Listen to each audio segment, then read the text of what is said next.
in place to keep us in chains. By show of hands, who else is sick and tired of the same? 1% trying to keep us small, trying to keep us from getting out. Minimizing the struggles they've caused, saying we're not working hard enough. We really should stop this fighting. Otherwise, we'll miss the fireworks. There won't be any fireworks.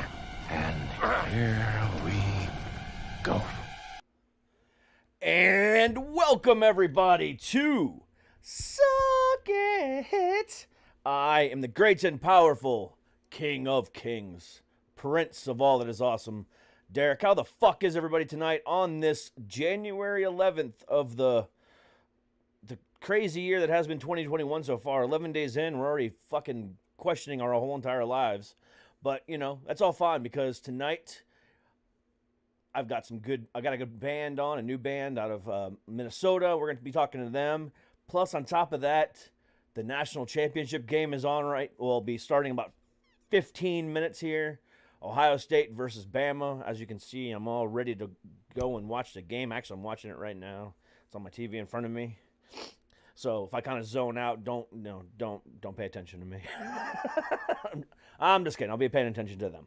But I'm ready to go. Ohio State's been looking great this year, even though they only played 7 games. But they're looking great. They killed fucking Clemson for the first time ever on the first. So hopefully that's a sign of things to come. But we'll see. We will see. But we're not here to talk football. We're here to talk music, because that's what I do best on this show, is talk music. So tonight, the band I have on tonight is a band called Soviet Machines. They're out of Minneapolis, Minnesota. They're getting ready to put out their first album, produced by a legend in the business that has worked with, I can't even talk tonight, Soundgarden and Nirvana. So we'll talk about that and more and a whole bunch of other cool shit. So without any further ado, please welcome to the show the band Soviet Machines. What's going on, guys? What's happening? How you guys doing? Good. Can't complain. How's life in southern Canada? It's cold. It's snowy. It's nice. I don't know. We like it. Not as bad as some of the previous winter, though, to be honest, weather-wise. Right. Yeah, I have a friend who lives in Minnesota, and she said it's been kind of mild this year. It's been super mellow for a winter. Mm-hmm. Quite surprising. Yeah, I mean, where I'm at, I'm right outside of D.C. We've had we only had one snowstorm, but it's been cold. Yeah. Like, cold. But, like, yeah, it's been in the 20s and the teens almost every day. Shitty, dude. I wish there was snow in that situation, too. It's something to look at. You're in D.C.? Yeah, I'm right outside of D.C., yeah. Crazy, man. Yeah, I barely left my house, and I'm not going anywhere near the fucking Beltway. Let me just tell you. Sorry to hear that, dude. Luckily, I'm like 45 minutes outside of D.C., so I don't have to worry about it. But I don't want to go anywhere near that fucking place right now. Right. That place is a cesspool right now, and I don't even want. Oh. A little crazy. It is. I mean, I don't know what you guys' political affiliation is, but you know the events over the last week have just been fucking heinous, in my opinion. We're apolitical, but living like ostriches, the best that we can. Dude, yeah. I mean, with the Capitol, I mean, it. How could you not think it's fucking crazy? Like, what's going on? It's absolutely nuts. Yep. I feel really bad for anyone who got hurt, and the turmoil that has ensued, and it's fucking crazy. Got to acknowledge it. It definitely happened. You know, fucking insane. I'm sorry, dude. I hope that you're feeling safe out there. Yeah, I mean, luckily, I don't feel not safe where I'm at. I mean, like I said, I'm about 45 minutes outside of D.C., so luckily nothing came this way. But watching everything that unfolded last Wednesday, I'm just sitting in my house going, holy shit, this is happening 45 minutes from my house. Like, I mean, it was absolute pandemonium, and I mean, obviously, it's unlike anything we've ever seen in our lifetime. I mean, it's insanity, but you know, what are we gonna do? Well, I mean, and supposedly they're planning another fucking march on the 20th, but who fucking knows? Right, dude. It's fucking insanity. I mean, we had a similar. I mean, I don't know if it's a similar event, but the whole George Floyd thing that happened over summer, and crazy times, man. It's just absolutely fucking crazy. I just wish that everybody would be a little safer and a little bit smarter, a little more tolerant. Yeah. There are better things than politics, for sure. There really are. And I've been avoiding enjoy life and hang out and have fun and play music. Exactly. Yeah, I mean, I've been avoiding the politics stuff as much as I can. I mean, I had a comedian on a couple weeks back that is known for his political views by the name of Steve Hofstetter. And, that was about as political as I got at that time. But, I mean, I've been trying to avoid it, but it's hard not to talk about it because social media makes it dangerous territory. You can't one way or another. Somebody is going to hate you for liking something politically. Whether it's liberal or conservative, somebody's going to be fucking mad, and that's the whole point, in my opinion. I'm sick of it taking up the whole airwaves. Everybody's so distracted with this chaotic arguing about how somebody else feels all the time, instead of just having their opinion and sticking to their guns and just fucking being cool to everybody like you should as a human. Yeah. I mean, there's bigger things in the world going on, and, other than, the politics stuff. I mean, COVID's still running fucking rampant. It's getting worse. The mental health crisis in this country because of COVID is at its peak.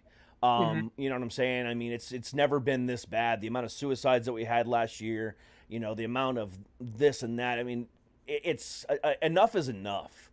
It's time to just hold each other's hand, red, blue, in the middle, whatever, and just say, fuck it, we're Americans. Can we please move the fuck on? We just all be purple now. Yeah, exactly. Damn, I'd rather be purple at this point. But, it is what it is. I'm trying to distract myself with other fun stuff, like talking to bands and comedians and the end of the football season tonight. Right on, dude. The end of the football season for me, at least. I don't watch NFL. Yeah. So, however, the one team I do actually pay attention to, and the Browns won yesterday, so I'm gonna have to pay attention to that. We'll have to see how that goes. Fuck yeah, dude. But anyway, enough about that kind of stuff. How's things going for you guys? I mean, one of the great things about, and I've started this conversation the exact same way with every indie band. Over the last year that I've been talking to them. It's kind of been a great thing for indie bands this last year. It's been a blessing and a curse because a lot of the major bands, major acts aren't putting out music because they can't tour behind it. But the indie bands are sitting there saying, okay, well, let me go ahead and we're still going to put out music. We're still going to do this. We're still going to do that. And the attention's kind of been on that side of music for the last 6 to 8 months. What was your guys' idea behind putting out this record now? Well, yeah, I would agree with that statement. I think, a lot of independent bands such as ourselves, I mean, we've reformed and kind of thrived in this time. I'm just getting back to basics and almost, not having shows and stuff. It was, it helped us focus more on just making the record, getting the band, back together and, doing this justice and really going for it. So, yeah, it was great for us this past year. I mean, we reformed the band, we made a great record and, got to record with one of our heroes. So it's been a good year for us. I mean, a chaotic one and uncertain, but, I don't know, we got 2021 now and other, changes on the rise, and we'll just take it day by day. I get surprised every day with the news. Good and you're not the only one. Yeah. Right. So what was the idea? What made you guys reform and get back together and decide to do this? Nobody wanted to play. So I mean, me and Jack knew each other. We grew up with each other. We were friends in high school. Yeah. Had a band split, but yeah, we hadn't really jammed in a decade. And I'm part of another band, Jack is in a different band, we're in a different band. But with COVID, we're a little bit older too. We're in our late 20s, early 30s. People are having kids and they have different lives, and we have our own lives too. But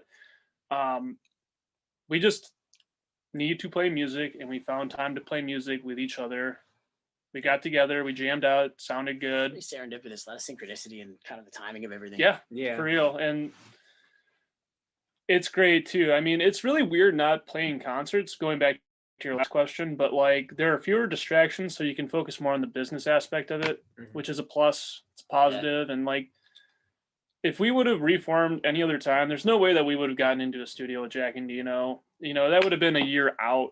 Yeah. Us preparing for that, going into it. So there are positives. The negative being there aren't many live shows, but yeah, nobody wanted to play. Nobody can play right now because of COVID.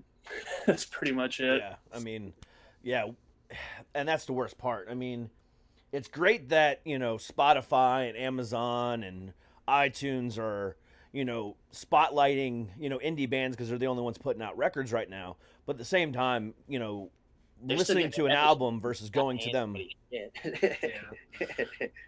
What was that? What'd you say? I said they're still getting their full membership fees for not paying anybody shit, though. That's kind of a whole other conversation. That's a whole other conversation. Yeah, I'm paying my $14.95 a month for Amazon Music and still getting the same stuff from a year or two ago. But again, at the same time, though, like I said, it's been nice to where I will interview a band, you know, from earshot, you know, and a week or two later after their album debuts, boom, it's in the spotlight. You know, it's being featured. It's happened quite a few times that I've been talking to the same, you know, talking to people from Mike, and it's been pretty cool. Because then I'll reach back out to them like, did y'all see this? And they'll be like, hell yeah, we did, or no, we didn't, and it's really cool. So I mean, it's definitely got a positive, but at the same time, you know, especially for, you know, a new band or an indie band, and you know, getting it out there, now they're being featured, and you're seeing this band for the very first time. You're listening to that album, and going, damn, these are guys that are really fucking good, and then can't fucking see them. But at the same time, at least they're listening to it for the very first time, and you're on their radar. And it gives time for the buzz to kind of generate, you know, like shaking a soda can a little bit, you know, you know, once you can go see that band in concert, you know, it's like, right, sweet, I've been listening to their shit for like a couple weeks now, or months now, or however long, you know. And I think I'm gonna go off track here too. Go ahead. Before COVID too, I just feel like, you know, we kind of took live music, especially, for granted. True. And I know a lot of people, you know, live music, you know, we're kind of moving towards a digital age where we're not going to be really going to shows and stuff. But I don't know, maybe if we pump the brakes with this COVID thing, maybe we'll come to shows. That'd be great too, because we are live music fans. My experience, dude, going to a live concert, that's awesome, especially in a small club or whatever you prefer. Like it, it really isn't anything like it. So hopefully after this, people will appreciate it a little bit more, because we are really like a live band.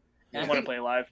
I think via social media too, like a lot of the artist types, a lot of the musicians and stuff are really getting out there to their like personal fan bases. You know what I mean? Like a lot of people are kind of, you know, as much as people are pent up, as if I'm seeing friends that are putting out new quality content, or if, you know, if I'm more prone to check out my friend's band on some video link because I've been sitting around my house all day because I can't work because the restaurants are shut down. You know, that's true. Yeah, a little bit more time for music discovery. Yeah, I don't know.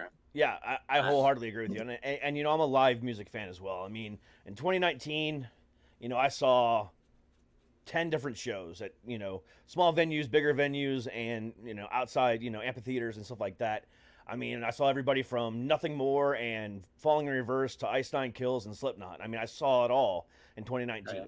And I did take it for granted, because the last show I saw was, you know, the day before Labor Day in September, September of 2019. It was the Slipknot Road Tour.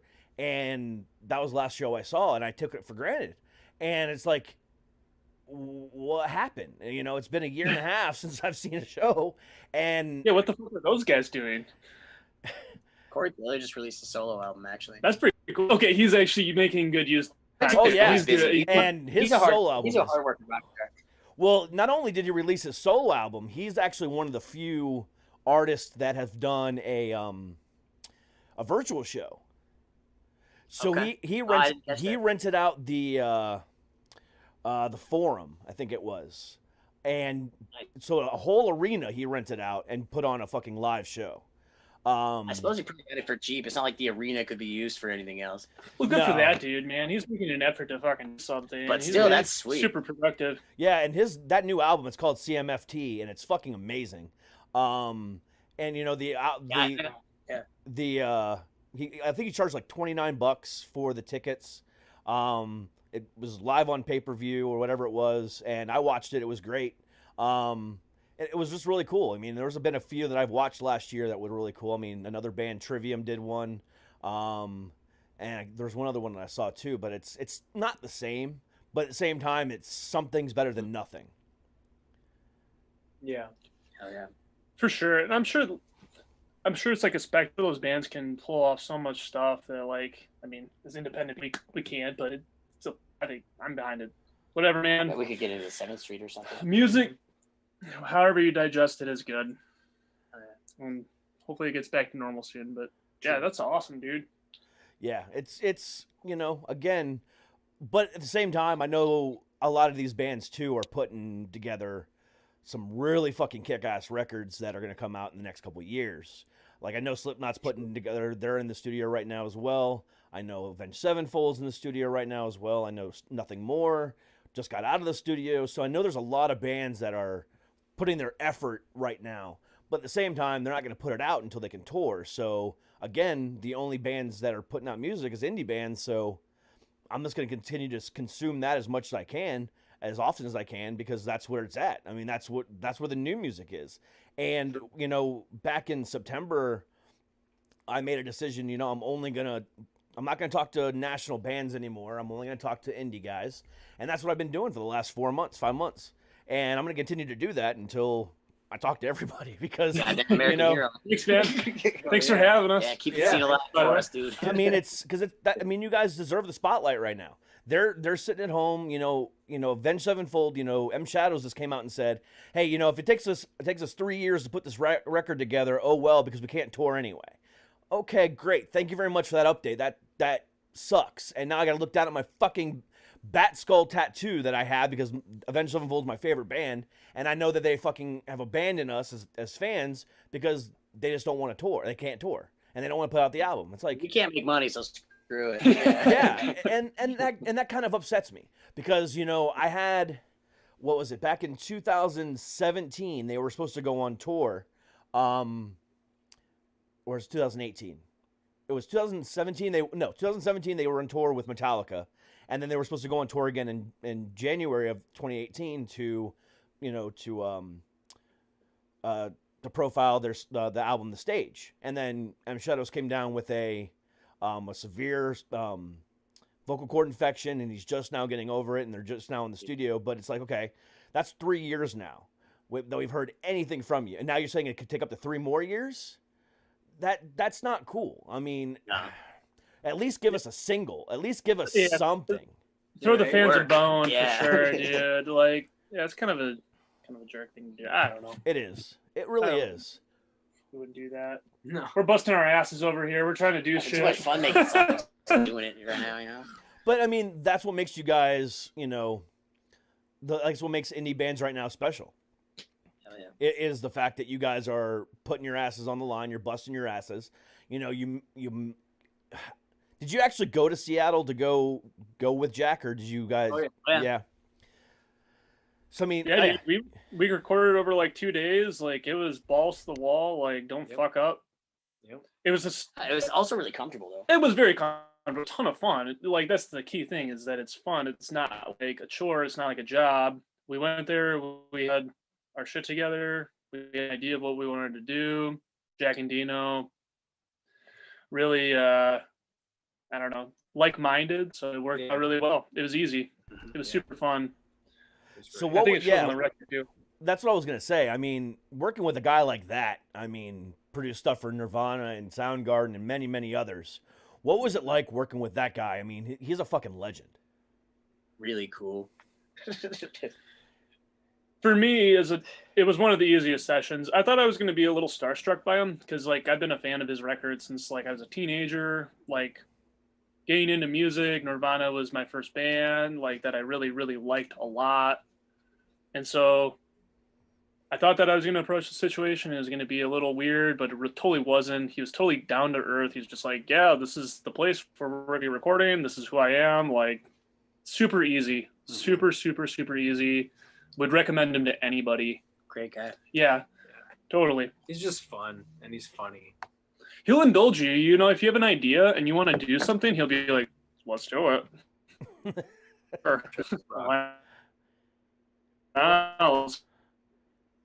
Yeah, rock and roll.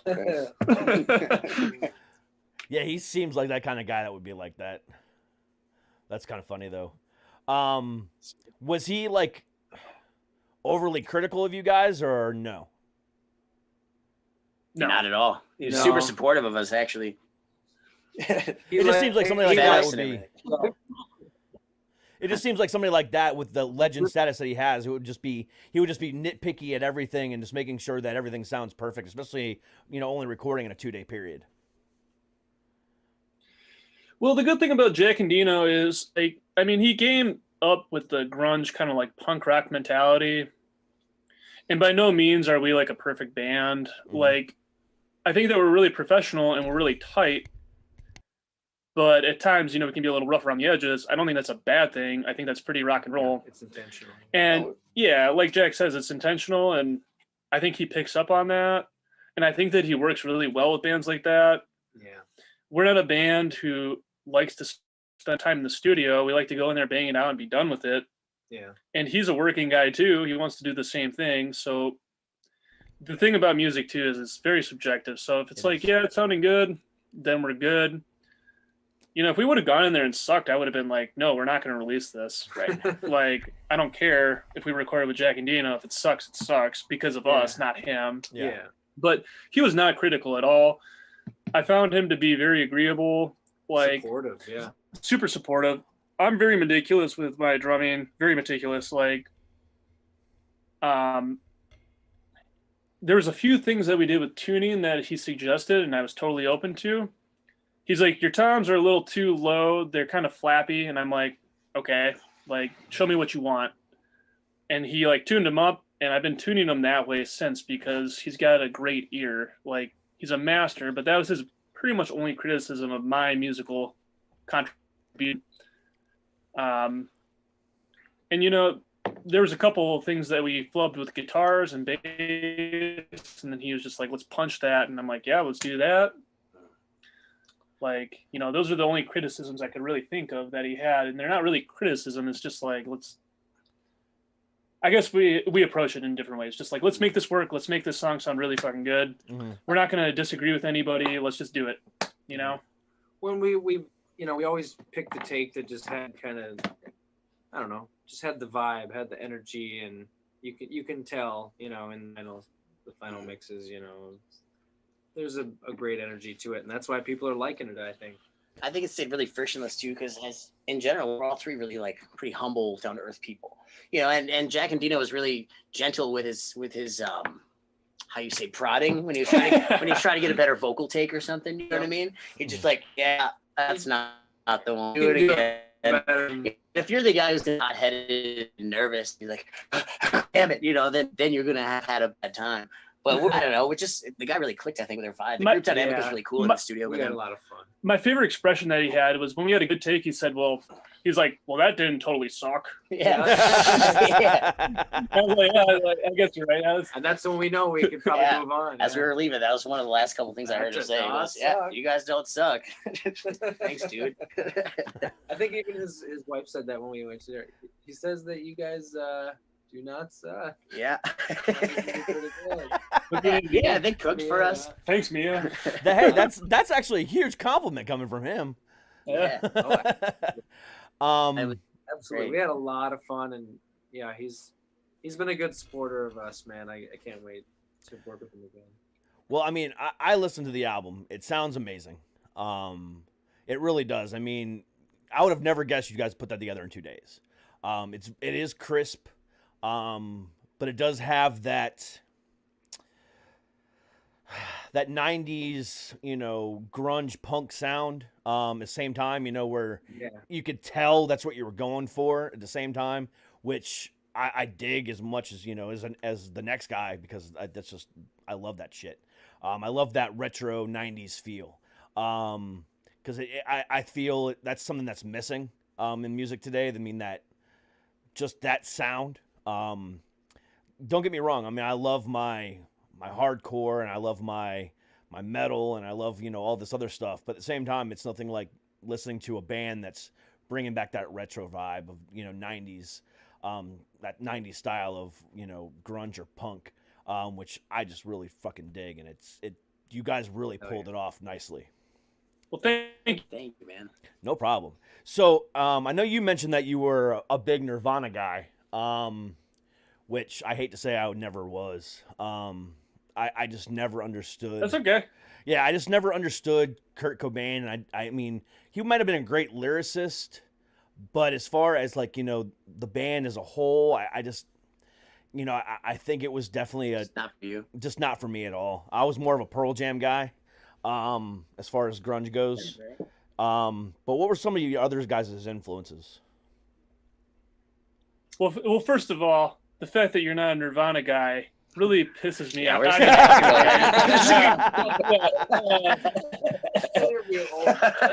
Dude, Where's the toilet? so something as I've become an adult, music's subjective. You like what you like. It doesn't matter. Yeah. And that's cool. Pearl Jam's fucking awesome. I love Pearl Jam. Yeah, they are great. Eddie Vedder's a monster. As I get older, I hear like the stuff wasn't on the radio from Pearl Jam where they're just rocking out with like 3 guitars, and it's badass. They have like some punk kind of tunes. The stuff after Versus, I was actually really impressed with. I thought they actually did a really good job on a lot of those like mid '90s kind of. They had their whole Ticketmaster thing where they kind of fell off the face of the planet for like a year or two, but I thought the stuff that they put out during that was really good. Yeah. But to get to your point, back to the question, I really like for a grunge like Soundgarden, Out in Chains, Mudhoney. Oh, I love them. I like a lot of stuff on K Records, like Beat Happening. And we're huge punk rock fans. We're huge like classic metal fans. I don't know. You guys throw some bands out there. I mean, a lot of my personal influences fall kind of largely outside of that category. So I don't know. That's okay. I don't want to list off a bunch of bands that aren't like that, but I grew up on a lot of like blues and classic rock, like 60s and 70s rock, and then I got really into like kind of like that Sunday, that kind of like East Coast, like kind of like I don't know, almost alternative emo-y kind of scene for a little bit. I was super into that. Punk rock, learned playing guitar like Green Day and Blink-182. That's where a lot of this for the bass comes from. But We're huge fans of Minneapolis, independent rock, Replacements, Husker Du, Soul Asylum, Babes in Toyland. The current scene here is great. Ahem, Ultrasounds, UC, shit like that. Murphy, just there's a very vibrant underground Filthy scene Famous here. is pretty Filthy good. Famous is pretty good. Let's all name other bands. Man, I haven't heard the name Soul Asylum in a long ass time. Yeah. It's got this connotation of just being like 90s. It's pretty 90s, but it's awesome. It's great. Those guys are great. They Their really stuff were. In the 80s, his favorite stuff is like when they were on like Twin Tone. Twin Tone and like all the early stuff like 84 to like 89.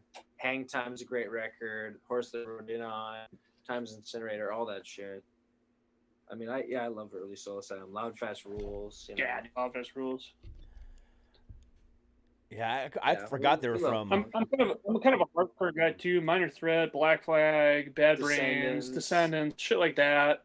Yeah, like gotta love the Ramones. Yeah, Pistols, Clash. Been on a Beatles kick lately. Yeah, dude. White Stripes is a huge influence too. I like those guys a lot. So you can hear that and Get Your Kicks, dude. When I was just doing like I didn't know what to do for the verse. I'm gonna do like a Meg White. Boo, boo, Yeah. boo, boo. Yeah, that one has boo. a big time White Stripes vibe.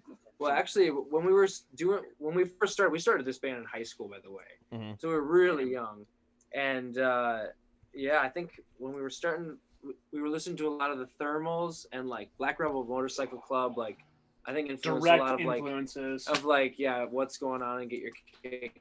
You can really hear that in there, and like the thumpy bass tones. Yeah, the Strokes, the Vines, all that like that garage rock revival stuff. Mm. Like, I feel like sometimes like we're a band that like would have fit right in with like that music of like 15, 20 years ago coming out of that. I'd say between Jack and I, the commonality was grunge, but then we timed the contemporary music too. That's really what we were into as well. This would have been like 2005, 2006. rock and indie or whatever you want to call it. just our like the generation that kind of came up right before us, Arctic Monkeys, like all that stuff. Yeah, hell yeah. That were just slightly older than we were, and we looked up to and wanted to be like, and it's great, Yeah, I mean, again, like I said, I've heard the whole album. Get Your Kicks is definitely up there as far as one of my favorite songs on the album. But it's got, like I said, it's got that retro 90s vibe, and you guys pulled it off. But you pulled it off with a modern touch to it, and it just sounds fucking amazing. I mean, there's no two ways around it. It just sounds good. It's a good album. And you guys should be fucking proud of yourselves. I mean, and I mean that sincerely. Thank you. Thanks, man. Thank you. The music video was really cool. I like how you guys did that for Get Your Kicks. Kind of showing who you guys were, and then the fact that you worked with Jack. The whole studio sound, the whole studio vibe to it. I loved it. It was a good fucking music video, which, by the way, is linked in the description of the video and the podcast. It's just, you guys just did a great job, and you guys should be really proud of yourselves. Thank you very much, man. But yeah, I mean, that's pretty much it. I mean, you guys kicked ass, and it's what the world needs right now is another shot in the ass of new music. It's different too, which again I really dig. It's unlike anything else that's out there right now, as far as I know. And I'm pretty wide open as far as my rock listening skills go. But again, you guys should be super proud, and I hope you guys do nothing but the best with this and continue to kick ass and just show 2021 what you guys are made of. And as soon as you guys can tour, if you guys make it over here to the DC area, let me know, and I'll be in the front fucking row. Absolutely. Cheers, man. Hell yeah, man. Thank you very much. Hey, no problem, guys. You have a good one now, and we'll talk again soon. I appreciate it. Sounds great. Thanks for having us. No problem. Have a good one now. Bye-bye. You too. Take it easy. All right, guys, and that's our show for the night. Kind of a quick one. Gonna go watch the game. Right now, there's 7 minutes left in the first quarter. Bama is up 7-0. It's been rough and tumble this entire game. And if you're watching it on the way to work tomorrow, you're listening to this on the way to work tomorrow, you already know what's going on if you're a football fan. But it's a good game so far, and we'll see how it goes the rest of the night. But definitely check out Soviet Machines. The album is fantastic. Fan-fucking-tastic. The link is in the description for the video and everything else you guys need for them. It's on Spotify, Apple, the whole 9 yards. Go check it out. All right, and that's our show for tonight. Thank you very much for being here.